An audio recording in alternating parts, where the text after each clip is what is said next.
आप देख रहे हैं जी के जॉब एग्ज़ाम यूट्यूब चैनल। तो चलिए शुरू करते हैं आज का सेशन को। तो मैं आपसे रिक्वेस्ट करता हूं कि आप वीडियो को पूरा ज़रूर देखिएगा, क्योंकि एक-एक प्रश्न जो है काफ़ी महत्वपूर्ण है आपके एग्ज़ाम के दृष्टिकोण से, और यहाँ से प्रश्न आपको अपने एग्ज़ाम में देखने को ज़रूर मिलेंगे। तो पहला प्रश्न है, निम्नलिखित में से कौन-सा अनुच्छेद संसद में लोकसभा के अध्यक्ष और उपाध्यक्ष से संबंधित है? जी हाँ, निम्नलिखित में से वो कौन सा अनुच्छेद है जो संसद में लोकसभा के अध्यक्ष और उपाध्यक्ष से संबंधित है? तो अनुच्छेद 93 जो है संसद में लोकसभा के अध्यक्ष और उपाध्यक्ष से संबंधित है। तो इसका सही जवाब हो जाएगा ऑप्शन नंबर सी। और बात करिए लोकसभा के सदस्यों का कार्यकाल का, तो 5 वर्ष का होता है लोकसभा के सदस्यों का कार्यकाल। चलिए देखते हैं दूसरे प्रश्न को। बात करें 2 नंबर प्रश्न का, तो 26 जनवरी 1950 को भारत की वास्तविक संवैधानिक स्थिति क्या थी? जी हाँ, 26 जनवरी 1950 को भारत की वास्तविक संवैधानिक स्थिति निम्नलिखित में से क्या थी? तो संपूर्ण प्रभुत्व संपन्न लोकतांत्रिक गणराज्य जो था 26 जनवरी 1950 को भारत की वास्तविक संवैधानिक स्थिति थी। तो इसका सही जवाब होगा ऑप्शन नंबर बी। और बात करें भारत के संविधान का, तो 26 जनवरी 1950 को लागू हुआ था भारत का संविधान। तो ये भी आप याद रखते हुए चलिए। बात करें आज का अगला प्रश्न का, तो 3 नंबर प्रश्न है, नाथूराम गोडसे ने महात्मा गांधी की हत्या कब की थी? जी हाँ, नाथूराम गोडसे ने महात्मा गांधी की हत्या कब की? तो 30 जनवरी 1948 को नाथूराम गोडसे ने महात्मा गांधी की हत्या की थी। तो इसका सही जवाब होगा ऑप्शन नंबर ए। तो यहाँ से आपका 2 प्रश्न कवर हो रहे हैं। एक तो ये कि महात्मा गांधी की हत्या किसने की? तो नाथूराम गोडसे ने। और कब? तो 30 जनवरी 1948 को। तो मैं आशा करता हूँ कि आपको समझ में आ गया होगा। बात करिए 4 नंबर प्रश्न का, तो संजय गांधी जैविक उद्यान की स्थापना किस वर्ष हुआ था? जी हाँ, संजय गांधी जैविक उद्यान की स्थापना किस वर्ष हुआ? तो वर्ष 19, तो इसका सही जवाब होगा ऑप्शन नंबर डी। वर्ष 1972 में संजय गांधी जैविक उद्यान की स्थापना की गई थी। और ये बिहार के कौन से जिला में है? तो बिहार के पटना जिला में, यानी बिहार की राजधानी पटना में संजय गांधी जैविक उद्यान। देख लेते हैं दूसरे प्रश्न को। बात करिए 5 नंबर प्रश्न का, तो भारत में सबसे बड़ा हड़प्पा स्थल निम्न में से कौन है? जी हाँ, भारत में सबसे बड़ा हड़प्पा स्थल निम्न में से कौन है? तो इसका सही जवाब की अगर बात करें, तो ऑप्शन नंबर ए इसका सही जवाब होगा। राखी गढ़ी जो है भारत में सबसे बड़ा हड़प्पा स्थल है। और हड़प्पा सभ्यता को सिंधु घाटी सभ्यता भी कहा जाता है। बात करिए आज का अगला प्रश्न का, तो आज का 6 नंबर प्रश्न है, प्राचीन भारत का प्रसिद्ध शासक कौन था जिसने अपने जीवन के अंतिम दिनों में जैन धर्म अपना लिया था? जी हाँ, प्राचीन भारत का प्रसिद्ध शासक निम्नलिखित में से कौन था जिसने अपने जीवन के अंतिम दिनों में जैन धर्म को अपना लिया था? तो इसका सही जवाब होगा option number C. Chandragupta Maurya ने प्राचीन भारत का एक ऐसा शासक था जिसने अपने जीवन के अंतिम दिनों में जैन धर्म को अपना लिया था। और मौर्य साम्राज्य की स्थापना किसने की थी? तो चंद्रगुप्त मौर्य ने। तो ये भी आप याद रखिएगा। तो मेरे प्यारे दोस्तों, आप यहाँ तक आ गए, इसका मतलब आपको आज का क्लास का वीडियो पसंद आ रहा है। तो फिर सोच क्या रहे हैं, वीडियो को लाइक कर दीजिए। आप हमारे चैनल पर पहली बार आएँ या हमारा वीडियो आप तक पहली बार पहुँचाए, तो चैनल को सब्सक्राइब करके बेल आइकन को प्रेस कर लीजिए, क्योंकि यहाँ आपको काफ़ी महत्वपूर्ण प्रश्न बताए जाते हैं, पढ़ाए जाते हैं, और यहाँ से प्रश्न आपको अपने एग्जाम में देखने को जरूर मिलेंगे। तो आज का 7 नंबर प्रश्न है, मधुबनी लोक कला शैली किस राज्य की है? जी हाँ, मधुबनी लोक कला शैली निम्नलिखित में से किस राज्य की है? तो मैं आशा करता हूँ कि इस प्रश्न का आंसर आपको जरूर याद होगा। तो इसका सही जवाब होगा ऑप्शन नंबर ए, यानी बिहार राज्य की है मधुबनी लोक कला शैली। और बात करें मध्य प्रदेश का, तो मंडाना जो है, मंडाना लोक कला शैली जो है ये मध्य प्रदेश की है। तो ये भी आप याद रखिएगा। चलिए बढ़ते हैं अगले प्रश्न की ओर और देख लेते हैं आज का 8 नंबर प्रश्न को। तो गुलाम वंश के शासक गयासुद्दीन बलबन ने डैश की उपाधि धारण की? जी हाँ, गुलाम वंश के शासक गयासुद्दीन बलबन ने निम्नलिखित में से कौन सी उपाधि धारण की थी? तो जिल इलाही ईश्वर की छाया, यानी कि गुलाम वंश के शासक गयासुद्दीन बलबन ने जिल इलाही की उपाधि धारण की थी। तो इसका सही जवाब हो जाएगा ऑप्शन नंबर सी। देख लेते हैं दूसरे प्रश्न को। बात करें 9 नंबर प्रश्न का, तो भारत का पहला गवर्नर जनरल कौन था? जी हाँ, भारत का पहला गवर्नर जनरल निम्नलिखित में से कौन था? तो लॉर्ड विलियम बेंटिंक भारत का पहला गवर्नर जनरल था। तो इसका राइट आंसर हो जाएगा ऑप्शन नंबर ए। और बंगाल के अगर पहले गवर्नर जनरल की बात करें, तो लॉर्ड वारेन हेस्टिंग्स जो था बंगाल के पहले गवर्नर जनरल थे। तो ये भी आप याद रखिएगा, यहाँ से एग्जाम में प्रश्न पूछे जाते हैं।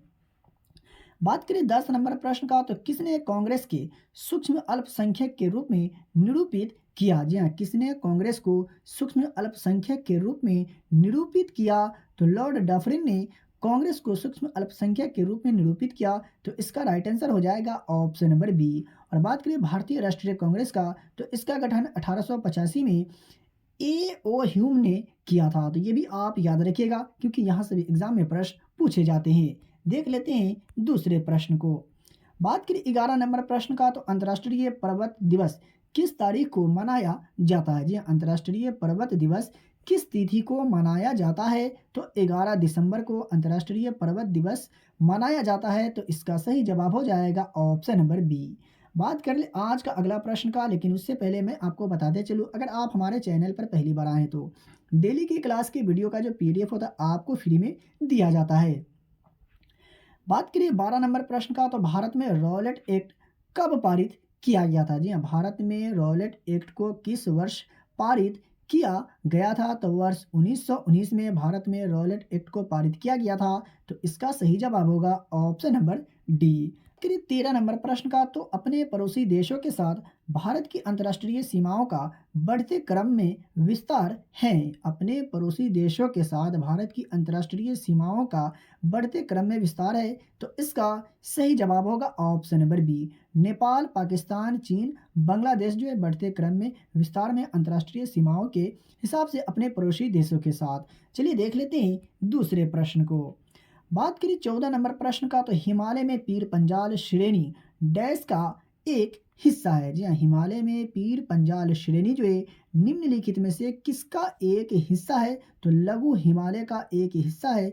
हिमालय में पीर पंजाल श्रेणी लघु हिमालय का एक हिस्सा है। तो इसका सही जवाब होगा ऑप्शन नंबर डी। और देख लेते हैं आज का 15 नंबर प्रश्न को, तो नर्मदा घाटी निम्नलिखित में से किस पर्वत श्रृंखला के बीच स्थित है? जी हाँ, नर्मदा घाटी निम्नलिखित में से किस पर्वत श्रृंखला के बीच स्थित है? तो इसका सही जवाब होगा ऑप्शन नंबर सी। सतपुड़ा और विंध्याचल के बीच स्थित है नर्मदा घाटी। देख लेते हैं आज का अगला प्रश्न को। बात करें 16 नंबर प्रश्न का, तो भारत में मुद्रा आपूर्ति को कौन नियंत्रित करता है? जी हाँ, भारत में मुद्रा आपूर्ति को निम्नलिखित में से कौन नियंत्रित करता है? तो भारतीय रिजर्व बैंक यानी आरबीआई भारत में मुद्रा आपूर्ति को नियंत्रित करता है। तो इसका राइट आंसर हो जाएगा ऑप्शन नंबर बी। और बात करें आज का 17 नंबर प्रश्न का, तो भारत में पंचवर्षीय योजनाओं के प्राथमिक लक्ष्य क्या थे? जी हाँ, भारत में पंचवर्षीय योजनाओं के प्राथमिक लक्ष्य निम्नलिखित में से क्या थे? तो इसका राइट आंसर होगा ऑप्शन नंबर डी। समृद्धि, आधुनिकीकरण, आत्मनिर्भरता एवं समानता भारत में पंचवर्षीय योजनाओं के प्राथमिक लक्ष्य थे। आई होप कि आपको समझ में आ गया होगा। बात करें 18 नंबर प्रश्न का, तो अंतर्राष्ट्रीय मुद्रा कोष की स्थापना कब की गई थी? जी, अंतर्राष्ट्रीय मुद्रा कोष की स्थापना निम्नलिखित में से किस वर्ष की गई? तो वर्ष 1945 में अंतर्राष्ट्रीय मुद्रा कोष की स्थापना की गई थी। तो इसका सही जवाब होगा ऑप्शन नंबर सी। और बात करें इसका मुख्यालय का, तो वाशिंगटन डीसी में है अंतर्राष्ट्रीय मुद्रा कोष का मुख्यालय। बात करें 19 नंबर प्रश्न का, तो निम्नलिखित में से किस अर्थव्यवस्था में profit motive and social welfare दोनों होते हैं? जी हाँ, निम्नलिखित में से किस अर्थव्यवस्था में profit motive and social welfare दोनों होते हैं? तो मिश्रित अर्थव्यवस्था में profit motive and social welfare दोनों होते हैं। तो इसका राइट आंसर हो जाएगा ऑप्शन नंबर बी। और बात कर ले आज का 20 नंबर प्रश्न का, तो भारत में शून्य बेस बजट का प्रयोग पहली बार किस वर्ष से किया गया था? जी हाँ, भारत में शून्य बेस बजट का प्रयोग पहली बार किस वर्ष से किया गया था? तो वर्ष 1987 से भारत में शून्य बेस बजट का प्रयोग पहली बार किया गया था। किस वर्ष से? तो वर्ष 1987 से। तो इसका सही जवाब होगा ऑप्शन नंबर सी। बात करें 21 नंबर प्रश्न का, तो निम्नलिखित में से विकास का सिद्धांत किसने दिया था? निम्नलिखित में से विकास का सिद्धांत निम्नलिखित में से किसने दिया था? तो डार्विन ने विकास का सिद्धांत दिया था। तो इसका सही जवाब होगा ऑप्शन नंबर सी। और बात करिए 22 नंबर प्रश्न का, तो भारत का पहला तापीय शक्ति संयंत्र कौन सा है? जी हाँ, भारत का पहला तापीय शक्ति संयंत्र निम्नलिखित में से कौन सा है? तो हुसैन सागर तापीय शक्ति केंद्र जो है भारत का पहला तापीय शक्ति संयंत्र है। तो इसका राइट आंसर की अगर बात करें, तो ऑप्शन नंबर बी इसका सही जवाब हो जाएगा। बात कर ले आज का 23 नंबर प्रश्न का, तो गर्म होने पर एक अर्धचालक का प्रतिरोध क्या होता है? जी हाँ, गर्म होने पर एक अर्धचालक का प्रतिरोध क्या होता है? बढ़ता है या घटता है? तो इसका सही जवाब होगा ऑप्शन नंबर बी, घटता है। गर्म होने पर एक अर्धचालक का प्रतिरोध, तो ये आप याद रखें। बात कर ले आज का 24 नंबर प्रश्न का, धूप के चश्मे की क्षमता डैश होती है? जी हाँ, धूप के चश्मों की क्षमता जो होती है कितना डायोप्टर होता है? तो 0 डायोप्टर होता है धूप के चश्मों की क्षमता। तो इसका सही जवाब होगा ऑप्शन नंबर ए। देख लेते हैं आज का 25 नंबर प्रश्न को, तो बांध की दीवारें शीर्ष की तुलना में तल पर अधिक मोटी क्यों होती है? जी हाँ, बांध की दीवारें शीर्ष की तुलना में तल पर अधिक मोटी क्यों होती है? तो इसका सही जवाब होगा ऑप्शन नंबर सी। पानी के कारण दबाव बांध के तल पर सबसे ज़्यादा होता है, जिसके कारण बांध की दीवारें शीर्ष की तुलना में तल पर अधिक मोटी होती है। बात कर ले आज का अगला प्रश्न का, तो आज का 26 नंबर प्रश्न है, निम्नलिखित में से कौन सा एक रासायनिक यौगिक है? जी हाँ, निम्नलिखित में से कौन सा एक रासायनिक यौगिक है? तो इसका सही जवाब होगा ऑप्शन नंबर सी। अमोनिया जो है एक रासायनिक यौगिक है। और बात करें रासायनिक सूत्र का अमोनिया के, तो अमोनिया का जो रासायनिक सूत्र होता है NH3 इसका रासायनिक सूत्र होता है। तो ये भी आप याद रखिएगा। बात कर ले आज का 27 नंबर प्रश्न का, तो कोलाइड का एक उदाहरण कौन सा है? जी हाँ, कोलाइड का एक उदाहरण निम्नलिखित में से कौन सा है? तो इसका सही जवाब होगा ऑप्शन नंबर बी। दूध जो है कोलाइड का एक उदाहरण है। और कोलाइड विलयन में कण इतने बड़े होते हैं कि प्रकाश की किरण को प्रकीर्णित कर सकते हैं और टिंडल प्रभाव दिखा सकते हैं। तो ये भी आप याद रखिएगा। चलिए देख लेते हैं दूसरे प्रश्न को।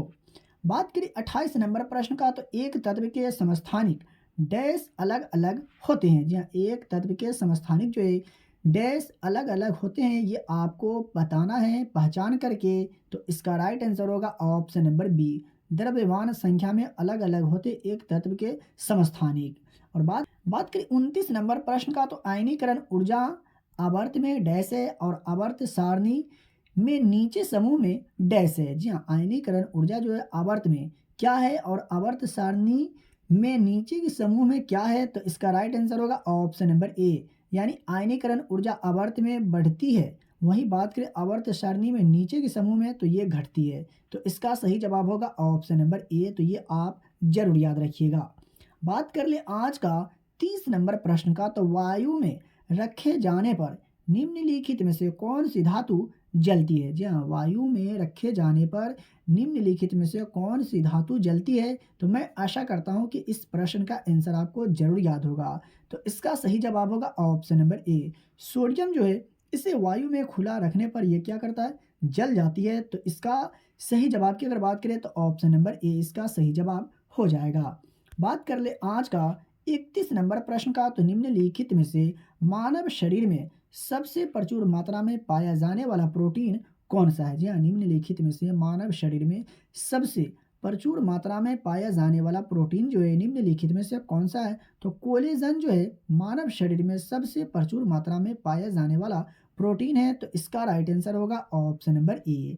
बात कर ले आज का अगला प्रश्न का, तो 32 नंबर प्रश्न है, गठिया डैश की बीमारी है? जी हाँ, गठिया जो है निम्नलिखित में से किसकी एक बीमारी है? तो इसका सही जवाब होगा ऑप्शन नंबर डी। जोड़ों की एक बीमारी है गठिया। और गठिया तब होता है जब आपके शरीर की प्रतिरक्षा प्रणाली शरीर के ऊतकों पर हमला करती है, तब जो है सो गठिया होता है। तो ये आप याद रखते हुए चलिए। बात कर ले आज का 33 नंबर प्रश्न का, तो ग्रीन हाउस किस पदार्थ का बना होता है? जी हाँ, ग्रीन हाउस जो है निम्नलिखित में से किस पदार्थ का बना होता है? तो आपको बिल्कुल भी कन्फ्यूज़ नहीं होना है। इसका सही जवाब होगा ऑप्शन नंबर सी यानी काँच। जी हाँ, ग्रीन हाउस जो है काँच का बना होता है। देख लेते हैं आज का दूसरे प्रश्न को। तो आज का 34 नंबर प्रश्न है टैडपोल निम्नलिखित में से किसकी प्रारंभिक अवस्था होती है? जी हाँ, टैडपोल जो है निम्नलिखित में से किसकी प्रारंभिक अवस्था होती है? तो मेढक की प्रारंभिक अवस्था होती है टैडपोल। तो इसका राइट आंसर हो जाएगा ऑप्शन नंबर ए। देख लेते हैं आज का दूसरे प्रश्न को। तो आज का 35 नंबर प्रश्न है ब्लूबेरी सिंड्रोम जल में किस लवण की उपस्थिति के कारण होता है? जी हाँ, ब्लूबेरी सिंड्रोम जो है जल में किस लवण की उपस्थिति के कारण होता है? तो इसका राइट आंसर होगा ऑप्शन नंबर बी नाइट्रेट के उपस्थिति के कारण ब्लूबेरी सिंड्रोम जो है जल में नाइट्रेट की उपस्थिति के कारण होता है। तो प्यारे साथियों, अगर आपको आज का क्लास का वीडियो पसंद आया हो तो वीडियो को लाइक करें। चैनल पर पहली बार आए तो चैनल को सब्सक्राइब करके बेल आइकन को प्रेस कर लीजिए और इस वीडियो को ज़्यादा से ज़्यादा अपने दोस्तों और रिलेटिव में भी शेयर ज़रूर करें। इसका पीडीएफ लेने के लिए वीडियो के डिस्क्रिप्शन में दिए गए टेलीग्राम चैनल लिंक को ज्वाइन करें और डेली के क्लास की वीडियो का फ्री में पीडीएफ प्राप्त करें। तो चलिए मिलते हैं फिर से एक नए वीडियो में।